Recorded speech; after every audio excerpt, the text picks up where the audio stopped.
Oh, and we're back here on the GSMC football podcast.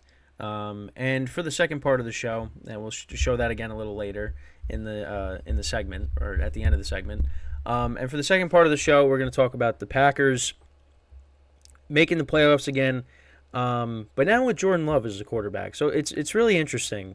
Um, this team they were a roller coaster this year. They started off good, then they struggled. Then they were one of the hottest teams in the NFL, and then they lost two straight, and you thought, yep, they got no shot at making the playoffs. And then they were able to win their final three games to get in. And this is with Jordan Love as the quarterback. Because last year, there was a lot of changes. You still had Aaron Rodgers, but, you had Romeo Doubs now, Christian Watson. It was different. There was no Devontae Adams. But this team, missed the playoffs by a game. Ended up losing to the Lions, final game of the regular season, getting knocked out. The Lions had nothing to play for. They were eliminated, earlier in the day. And with Aaron Rodgers, his last game as a Packer, they ended up missing the playoffs. So here, again, you came off of a blowout win against the Vikings, which they were coming off a blowout win against the Vikings last year and lost.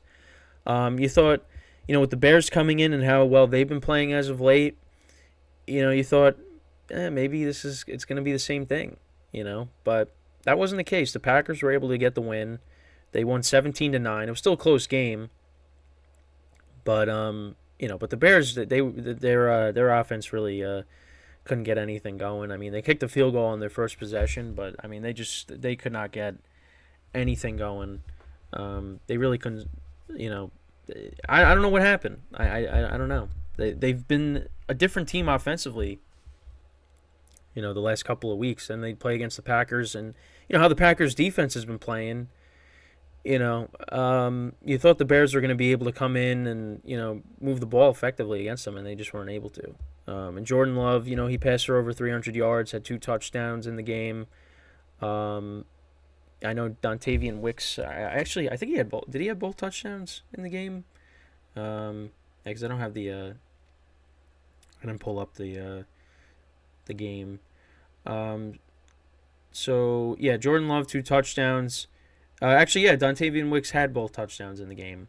Jaden Reed was their leading receiver, 4 receptions for 112 yards. Bo Melton 5 for 62. Tucker Kraft. Musgrave. I didn't even know Musgrave played in the game because he's been on IR for a while. Romeo Doubs only had one target in the game. But and Aaron Jones, the last 2 weeks, over 100 yards rushing. That's huge. Actually, no, the last 3 weeks, including the Panthers game. They had no A.J. Dillon in the game. And Justin Fields, 148 yards passing, 11 for 16, 75 yards on the ground. 28 by Herbert, 27 by Fields, 20 by Roschon Johnson. DJ Moore was their leading receiver, 4 for 64. But yeah, the Packers got the win. And yeah, I mean, you look at the weeks before that. I mean, the Bears. I mean, they put up 37 on the Falcons. They almost beat the Browns, but yeah, they just couldn't get anything going against the Packers. And it's part of the reason is because the Packers own the Bears. And that's continuing. But I give the Packers a lot of credit because again, it's been a roller coaster of a season. Not a lot of people expected them to make the playoffs. I said early on in the season, I'm like, with the NFC being weak, maybe they could be a playoff team because they were almost one last year. It's just you got a quarterback change. And, the way Jordan Love was playing at the beginning of the season, it wasn't that crazy to say.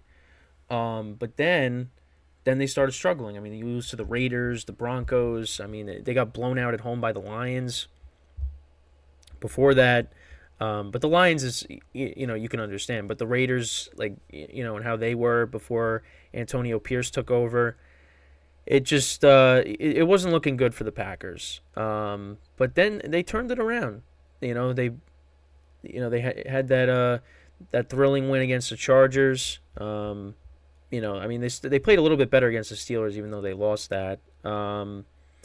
But Jordan Love has been, they went on like when they won on Thanksgiving, that was when people were like, okay, this team, could be could make a second half push here. They started playing well, and then they lost their next two games. They lose to Tommy DeVito, and then Baker Mayfield has a perfect passer rating in Lambeau Field, and you're like, all right, well, this season might be over.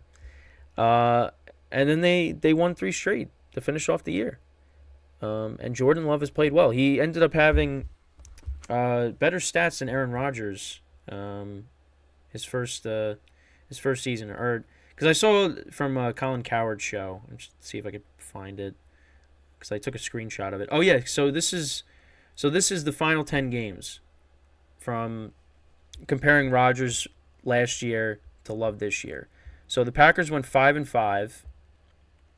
So these are Rodgers stats from last year. So the Packers went 5-5. Now I just lost it again.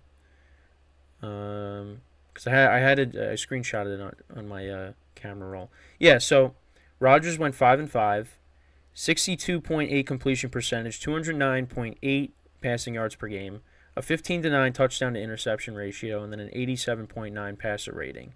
Then you look at Jordan Love, final 10 games this year, 7-3, 68.7 completion percentage, 266.7 passing yards per game, 21 touchdowns to 3 interceptions, and the caption kind of cuts it off, but it's, I think, is it a 108? It's either a 108 or a 106.2 passer rating. I mean, Jordan Love was a better quarterback this year than Aaron Rodgers was last year, and I don't want to disrespect Aaron Rodgers because he's one of my favorite players of all time, but those are the numbers, and credit to Jordan Love. And listen, people didn't think he was the guy, with how he was struggling this year, and it looked like the Packers got it wrong. But now you're in the playoffs with a very young team. It's funny, they're talking about how all the receivers on their roster make a combined $7 million.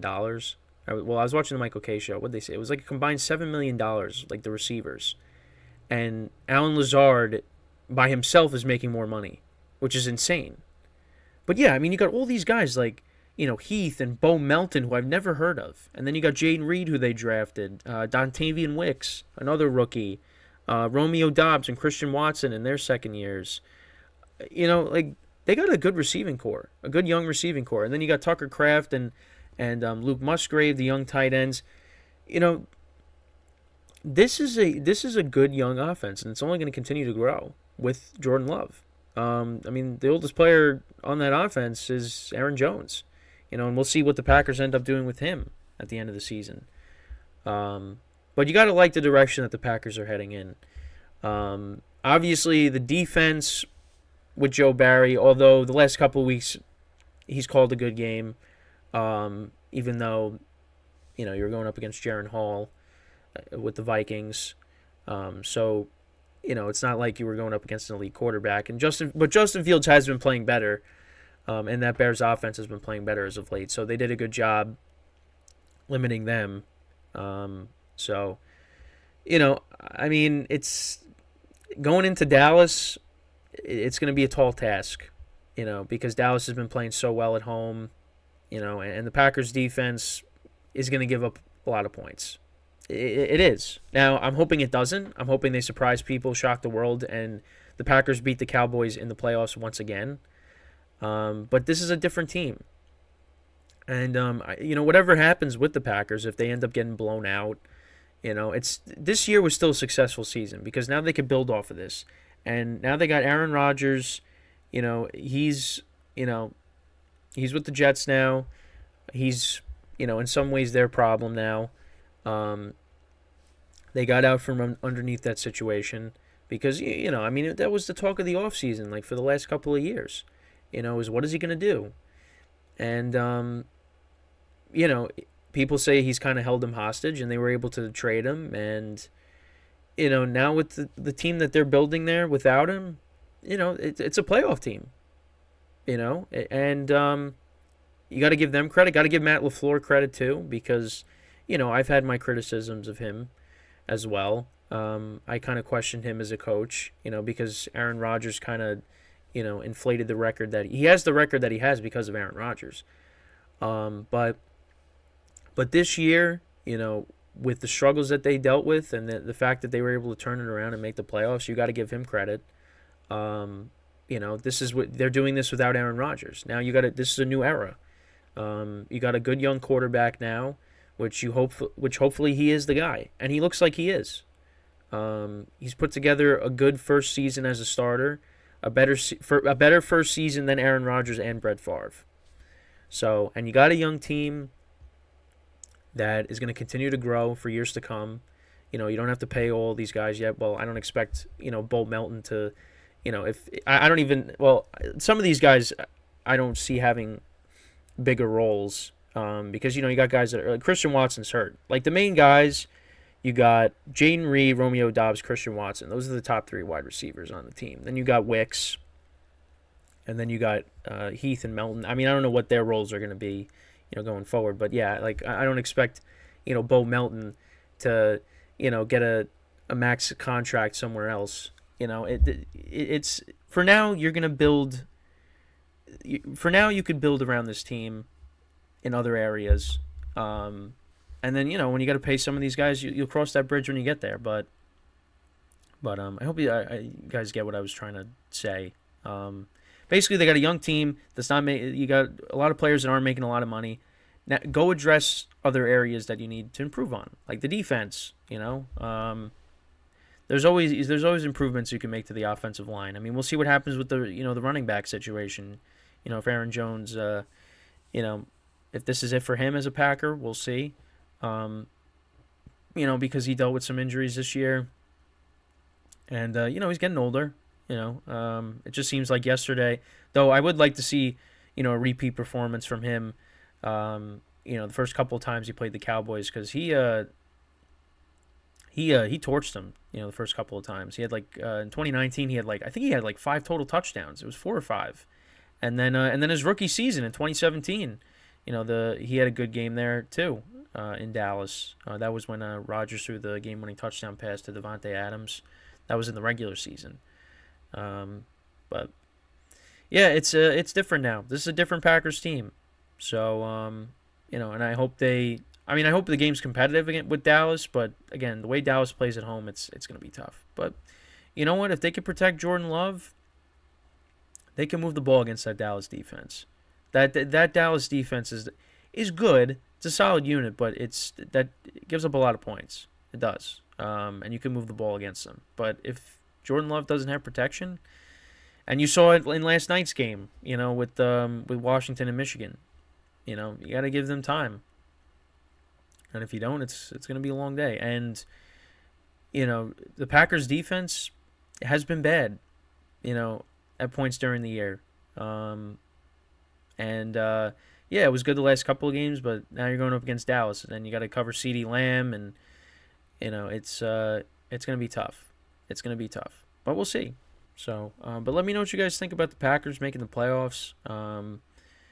Even if they don't win, is this season against the Cowboys? Is this season still successful? I mean, I think it is. I think most people are in agreement with that. But let me know what you guys think in the comments. So when we come back from our second break of the show, we'll talk about the Bucks. Actually, before I get into that, I just want to remind you guys again to tip or donate and get your comments recognized. Make sure to go to the following link. That is streamelements.com/gsmcsportsnetwork./tip. Again, that really helps the show, makes the show more interactive between myself, the host, and you guys, the viewers. Again, that is streamelements.com/gsmcsportsnetwork./tip. And as always, it is displayed on the ticker on the bottom of the show segment down below. So yeah, when we come back from our second break of the show, we'll talk about the Bucks winning the NFC South. That'll be our third topic of the day. So stick around, and we'll be right back here on the GSMC Football Podcast.